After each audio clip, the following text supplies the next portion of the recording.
código moral perfeito, como sempre falamos, pensamos e desejamos. Como seria bom se todas as pessoas do mundo se preocupassem com esses mandamentos. A nossa relação com Deus seria mais perto da perfeição, e as nossas relações interpessoais seriam mais justas. Nós seríamos mais justos com as pessoas e as pessoas mais justas conosco.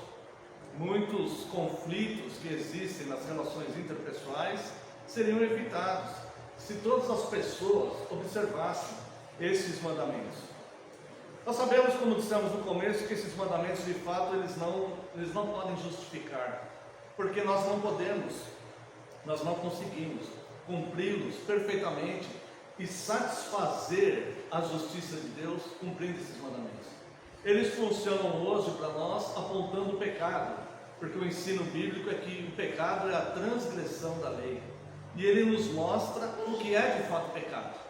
Então nós vemos instituições que abandonaram a lei de Deus e elas mudam o conceito de pecado, né? Para algumas o pecado é usar calça comprida, usar um brinco, jogar futebol, tal. Não, o pecado é o que Deus diz que é pecado. Então nós devemos tomar bastante atenção para não pecarmos contra Deus. Como não conseguimos justificar-nos através dessa lei, porque não conseguimos cumpri-la perfeitamente e vemos a necessidade de Cristo, o Senhor Jesus no Novo Testamento ele se aprofunda na lei e nos ensina como esta lei ela é poderosa para condenar, e também a necessidade maior que temos de um Salvador. E o apóstolo Paulo ele nos orienta a observarmos essa lei com um único elemento no coração, que é o amor. E eu quero vos convidar para a leitura aqui da carta do apóstolo Paulo aos Romanos, no capítulo 13.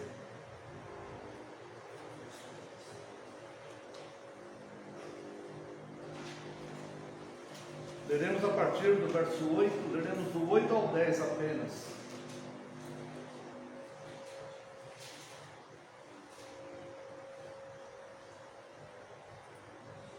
Carta aos Romanos, capítulo 13, versos 8 a 10.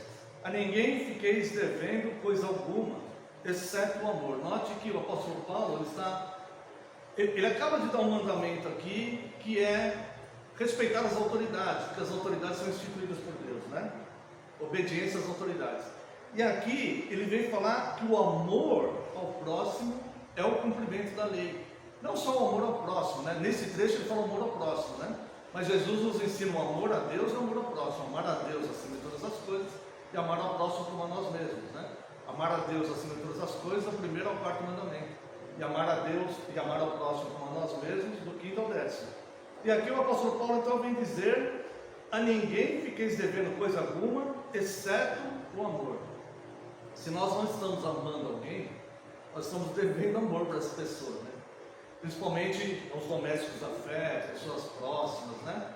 E a manifestação de amor no sentido de misericórdia, né? Com aqueles que nos perseguem e tudo, tá? Mas o amor ardente mesmo, né? Está se dizendo aqui no cumprimento da lei, do quinto ao décimo mandamento. A ninguém fiqueis devendo coisa alguma, exceto o amor com que vos ameis uns aos outros, pois quem ama o próximo tem cumprido a lei. O próprio apóstolo Paulo ele fala aos Gálatas que nós servimos a Cristo carregando as cargas uns dos outros e fazemos isso por amor. A fé cristã ela é uma fé moral, ela não é uma fé cerimonialista, ritualística, e que nós fazemos obras para alcançarmos aí alguns pontos com Deus, né?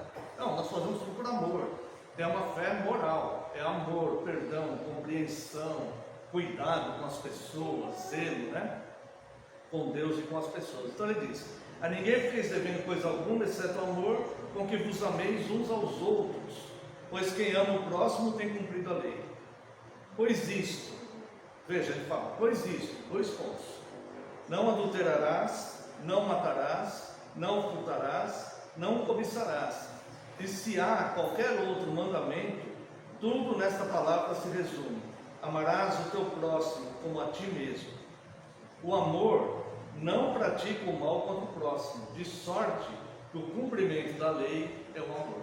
Então nós vemos aqui a importância de observarmos esta lei. Sabemos, como dissemos, que nós não conseguimos perfeitamente satisfazer essa lei, nós não conseguimos fazer isso, infelizmente. Mas quando errarmos, temos que nos entristecer, nos arrepender, sinceramente, e pedirmos a Deus perdão, e seguirmos a nossa caminhada, porque infelizmente nós não vamos mesmo cumprir, mas devemos nos esforçar, tendo esses padrões próximos de nós sempre, cada vez mais próximos, tá? E com relação no tocante ao amor a Deus, eu quero observar com os irmãos o segundo mandamento. Não farás, para se os irmãos quiserem voltar ali, em Êxodo 20, falarei de forma rápida.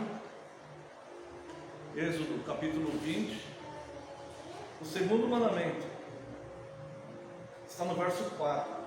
Não farás para ti imagem de escultura, nem semelhança alguma do que há em cima nos céus, nem embaixo na terra, nem nas águas debaixo da terra. Não as adorarás, nem lhes darás culto, porque eu sou o Senhor teu Deus, Deus zeloso, que visita a iniquidade dos pais e dos filhos, até a terceira e quarta geração daqueles que me aborrecem. Então veja que tem duas... Primeiro, a Igreja Católica Romana, ela uniu o primeiro e o segundo mandamento como um mandamento só. Isso não é verdade, né? Na versão original, o primeiro mandamento e o segundo mandamento são exatamente como estão aqui. O primeiro mandamento é: não terá outros deuses diante de mim. E o segundo mandamento é: não farás para ti imagem de escultura. Esse não fazer imagem de escultura, nós temos aqui dois tempos, vamos dizer, tá? Primeiro, é não fazer imagem da divindade sob pretexto nenhum. Nós não podemos, não há nada neste mundo que se compare a Deus. Deus é incomparável. Se nós usarmos qualquer tipo de imagem para tentar ensinarmos uma criança, instruir alguém, ou nos referirmos a Deus, nós estaremos mentindo, e estaremos desonrando Deus, estaremos comparando Deus com uma criatura. É o erro que o apóstolo Paulo relata na carta aos Romanos capítulo 1, onde Deus entrega os homens ao próprio erro, porque tendo conhecimento de Deus, preferiram adorar as criaturas. Então nós não podemos comparar Deus com nada. Quando nós vamos ensinar sobre a Trindade, não podemos comparar a Trindade com o gelo, a água, que tem 3 estados, o gelo tem o ovo, que tem casca, ovo e gelo. Não, Deus não é água, Deus não é ovo, Deus ele é superior, muito superior a todas essas coisas. Então quando nós comparamos Deus com algo, nós estamos pecando gravemente contra a própria honra de Deus. Porque Deus ele é soberano, Deus é invisível, e importa que nós o adoremos em espírito e em verdade, tá? A segunda questão é que nós podemos fazer imagens de coisas que existem, mas nós não podemos fazer imagem de coisas que existem para adorar. Por exemplo, pode-se fazer uma estátua no centro da cidade como herói nacional, pode fazer uma estátua do Tiradentes lá, desde que não o adore, né? Desde que as pessoas não o adorem. Então é isso. Então, imagem da divindade não podemos de forma alguma, tá? Uma imagem de algo pode-se fazer, tá? O próprio Deus mandou levantar uma serpente no deserto, né? Então nós podemos fazer uma imagem de algo, mas não adorar aquela imagem, não para fins de adoração. Está ficando claro? Isso, tá? Então, dentro disso, vamos dar uma olhada em algumas coisas. Primeiro, livro de Abacuque, capítulo 2, verso 18. Se você quiser apenas ouvir, apenas um versículo. Que aproveita o ídolo, visto que o seu artífice o esculpiu, e a imagem de fundição, mestra de mentiras, tá? Mentiras. Para que o artífice confie na sua obra fazendo ídolos mudos? Então nós vemos que as imagens, eles são professores da mentira, e não existe associação alguma entre a verdade e a mentira. A Igreja Católica Romana, por volta da Idade Média, ela usou muito de imagens para a instrução, né? Ela fazia imagens totalmente antibíblicas, né? Por exemplo, fazia uma imagem do inferno, um caldeirão e um diabo, um ser de chifres com um tridente torturando pessoas. Isso é antibíblico. Satanás não vai estar torturando ninguém no inferno. Ele vai estar sendo torturado no inferno. Ele vai ser lançado no lago de fogo. O falso profeta, né? O dragão, que é o Satanás, né? A besta, o anticristo, são lançados no lago de fogo, junto com aqueles que não têm o seu nome escrito no livro da vida. Tá? E ao mesmo tempo que eles faziam essas imagens, eles faziam imagens da divindade. Uma criança representando o menino Jesus, um Jesus pregado na cruz, né? Imagens até mesmo de Deus no trono, um velhinho de barba branca. Essas coisas distorcem a adoração.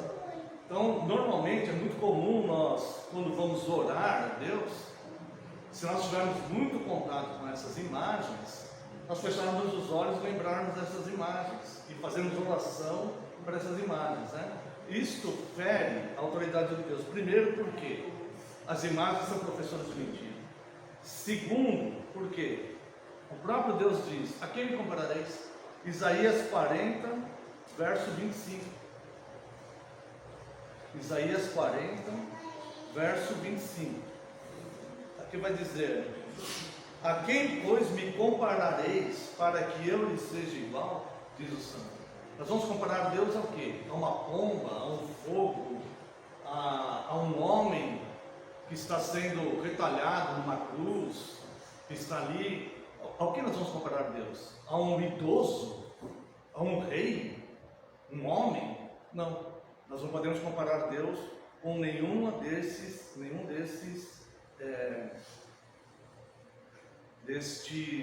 ilusões, dessas mentiras, porque estaremos pecando contra Deus. Alguém fala: mas nós não podemos fazer uma imagem nem para instrução de crianças, instrução de filhos? Não, porque a palavra de Deus diz que essas imagens são professores de mentira, né? Também vemos aqui o próprio Senhor Jesus no seu ministério terreno, quando ele conversa com a mulher samaritana, no verso 23, ele dá essa declaração. E ele diz: vós adorais o que não conheceis. No verso 22, nós adoramos o que conhecemos, porque a salvação vem dos judeus. E no verso 23 ele diz: mas vem a hora, e já chegou, em que os verdadeiros adoradores adorarão o Pai em espírito e em verdade, porque são estes o que o Pai procura para os seus adoradores. Não há verdade associada com a mentira. Nós não podemos beber do cálice do Senhor e do cálice dos demônios, né? Então Deus, Ele não precisa de ajuda, Ele não precisa de mentira, Ele não precisa que façamos imagens para instruir, porque quem vai operar, nós vamos falar a palavra escrita, revelada, e quem vai operar a fé no coração do ouvinte, se assim for pela graça, pelo propósito de Deus, se for o desígnio de Deus, é o próprio Deus que vai operar a fé. A fé vem pelo ouvir e ouvir a pregação de Cristo, né? Então nós falamos para as crianças, para as pessoas, nós falamos sobre a palavra. E o Senhor Deus, se lhe aprouver, se Deus tiver misericórdia daquela pessoa, Deus operará no coração daquela pessoa a sua mensagem, né? Então nós não podemos ir contra a palavra para ajudar, porque achamos que fica mais fácil para ensinar. Então fala: Senhor, o Senhor foi muito radical aqui, o Senhor foi muito legalista aqui, né? Eu não vejo problema nenhum, então eu vou, né? Então nesse caso nós não estamos respeitando a palavra de Deus, nem a obedecendo, tá? E só para concluir, irmãos, eu gostaria de ler com os irmãos aqui Hebreus capítulo 11, quando se fala da fé, para que os irmãos percebam, né, que de fato não precisa ajudar Deus. O que nós temos que fazer é pregar a palavra revelada, ensinar com amor. Podemos ter uma linguagem mais própria para a criança? Podemos, uma linguagem mais própria para a criança entender, mas nunca fazer uso de imagens que vão mentir para a criança, tá? Então, veja só, ora, a fé é verdadeira, a fé salvífica, a fé no verdadeiro Deus, tá? Note como que é essa fé, que vai ser operada por Deus através da pregação sobre Cristo, tá? Através da pregação sobre Cristo. Ora, a fé é a certeza de coisas que se esperam. Agora preste bem atenção, a convicção de fatos que não se veem. São fatos, mesmo que eu não veja, são fatos. Então a verdadeira fé ela é a convicção em fatos que eu não vejo. Então, assim que Deus determinou que seja, tá? Então, Deus é invisível, importa que o adoremos em espírito e em verdade, tá? A nossa fé, ela é uma convicção em fatos que nós não vemos.